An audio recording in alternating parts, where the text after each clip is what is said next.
ક્યારેય વિચાર્યું છે કે ખેતરમાં છાંટેલું એક સામાન્ય રાસાયણિક દવા જીવન અને મૃત્યુ વચ્ચેનો નિર્ણય કેવી રીતે લઈ શકે? એવું લાગે એ જાણે કોઈ જાદુ હોય જે પાકને અડ્યા વગર માત્ર નકામા ઘાસને શોધીને ખતમ કરી નાખે છે. આજ તો આપણો આજનો મોટો સવાલ છે. એક નિર્જીવ કેમિકલ પાક અને નિંદામણ વચ્ચેનો ભેદ કેવી રીતે જાણી શકે? ખાસ કરીને ત્યારે જ્યારે નિંદામણ દેખાવમાં બિલકુલ પાક જેવું જ હોય. તો ચાલો આ રહસ્યને ઉકેલીએ. જુઓ, આ કોઈ જાદુ નથી. આ તો છે ચોખ્ખું વિજ્ઞાન, અને એની પાછળ છુપાયેલા છે 3 મોટા રહસ્યો, જેને આજે આપણે એક પછી એક ખોલવા જઈ રહ્યા છીએ. તો ચાલો શરૂઆત કરીએ છોડના સૌથી દેખીતા ભાગથી, એટલે કે એના પાંદડાથી. આ છે આપણું પહેલું રહસ્ય. અહીંયા પાંદડાની રચનામાં જ મોટો ફરક છે. જે આપણા પાક છે, જેમ કે ઘઉં કે મકાઈ, એના પાન એકદમ સીધા અને તલવાર જેવા ધારદાર હોય છે. ઉપરથી એના પર મીણનું એક પડ હોય છે, જે બરાબર રેનકોટ જેવું કામ કરે છે.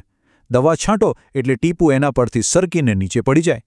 હવે વાત કરીએ નિંદામણની. એના પાન પહોળા અને રૂંવાટીવાળા હોય છે, બિલકુલ સ્પોન્જ જેવા. એ દવાનું ટીપું પડતા જ એને તરત જ ચૂસી લે છે. પાંદડાની વાત તો થઈ ગઈ. હવે જઈએ થોડા ઊંડાણમાં, છોડના બહારના ભાગથી હવે એના અંદરના બંધારણ તરફ અને એના સૌથી નાજુક ભાગ તરફ. જો દરેક છોડમાં એક જીવન કેન્દ્ર હોય છે. આ એ જગ્યા છે જ્યાંથી નવા પાન ફૂટે છે અને છોડનો વિકાસ થાય છે. તમે એને છોડનું કમાન્ડ સેન્ટર પણ કહી શકો. ટૂંકમાં, જો આ કેન્દ્ર ગયું તો સમજો કે આખો છોડ ગયો. અને અહીંયા જ તો આખી રમત છે. જે પાક આપણે ઉગાડીએ છીએ એમાં કુદરતે આ જીવન કેન્દ્રને એકદમ સુરક્ષિત કિલ્લાની જેમ છુપાવી દીધું છે. એ દાંડીના મજબૂત પડની અંદર જમીનની નજીક હોય છે, એટલે ઉપર છાંટેલું ઝેર ત્યાં સુધી પહોંચી જ નથી શકતું. પણ નિંદામણમાં તો આખી વાત જ ઉલટી છે. એનું જીવન કેન્દ્ર તો જાણે કે ખુલ્લો ટાર્ગેટ હોય એમ, છોડની છેક ટોચ પર નવા ફૂટતા પાંદડાઓની વચ્ચે જ હોય છે. એટલે જેવું ઝેર પાંદડામાંથી અંદર પ્રવેશે, એ સીધો જ આ કમાન્ડ સેન્ટર પર હુમલો કરે છે અને એને ખતમ કરી નાખે છે. અને હવે આપણે આવી પહોંચ્યા છીએ છેલ્લા અને સૌથી ઊંડા રહસ્ય પર. આ એ ક્રિયા છે જે છોડની અંદર છેક પરમાણુ સ્તરે થાય છે. જ્યારે નિંદામણ એ દવાને ચૂસી લે છે ત્યારે ખરેખર શું થાય છે?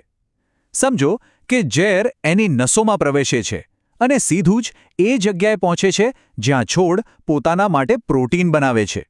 ઝેર આ પ્રોટીન બનાવતા મશીનને શોધીને એને કાયમ માટે લોક કરી દે છે.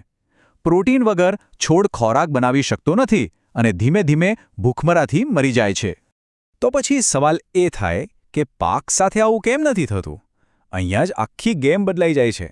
પાક પાસે છે એક સ્પેશિયલ ડિફેન્સ સિસ્ટમ, એક સિક્યોરિટી ગાર્ડ સમજી લો. જેવું ઝેર પાકની નસોમાં પહોંચે, આ ખાસ એન્ઝાઇમ સિસ્ટમ તરત જ એને શોધીને તોડી નાખે છે અને એને બિનઝેરી પદાર્થમાં ફેરવી દે છે. સાદી ભાષામાં કહીએ તો પાક એ ઝેરને પચાવી જાય છે, જ્યારે નિંદામણ પાસે આવો કોઈ બચાવ નથી. અત્યાર સુધી આપણે એ સમજ્યા કે આ વિજ્ઞાન કેટલું સ્માર્ટ છે. પણ ઘણીવાર એવું બને છે કે આ બધું કામ નથી કરતું. તો આવું કેમ થાય છે? ચલો એ સમજીએ. જુઓ, ઘણીવાર કેટલીક સામાન્ય ભૂલોને કારણે દવા બેઅસર થઈ જાય છે. જેમ કે જો ખેતર સૂકું હોય અને તમે છંટકાવ કરો તો છોડ પાણી બચાવવા માટે પોતાના છિદ્રો બંધ કરી દે છે, એટલે દવા અંદર જઈ શકતી નથી. એ જ રીતે દવાનો ઓવરડોઝ, ખોટી નોઝલનો ઉપયોગ કે પછી ખારા પાણી સાથે દવા ભેળવવાથી પણ એની અસર ઘટી જાય છે. આ ચાર્ટ ઓવરડોઝના ખતરાને બહુ સારી રીતે સમજાવે છે. જે પાકનો સિક્યોરિટી ગાર્ડ છે ને, એની પણ એક લિમિટ હોય છે. જો ભલામણ કરેલા ડોઝ કરતાં વધુ દવા છાંટવામાં આવે તો પાકની સંરક્ષણ સિસ્ટમ પણ હારી જાય છે અને એ ઝેર ખુદ પાકને જ નુકસાન પહોંચાડવા લાગે છે. આ બધી વાતનો સાર શું છે? એ જ કે ખેતી કોઈ નસીબનો ખેલ નથી, પણ એક ઊંડું વિજ્ઞાન છે. જ્યારે આપણે સમજીએ છીએ કે કોઈ વસ્તુ કેવી રીતે કામ કરે છે, ત્યારે આપણે એનો વધુ સારી રીતે ઉપયોગ કરી શકીએ છીએ અને વધુ સારા પરિણામો મેળવી શકીએ છીએ. આશા છે કે આ સમજૂતીથી કંઈક નવું જાણવા મળ્યું હશે. તો હવે સવાલ એ છે કે વિજ્ઞાનનું બીજું કયું એવું રહસ્ય છે જેના વિશે આપણે વાત કરીએ? તમારા વિચારો જરૂર જણાવજો.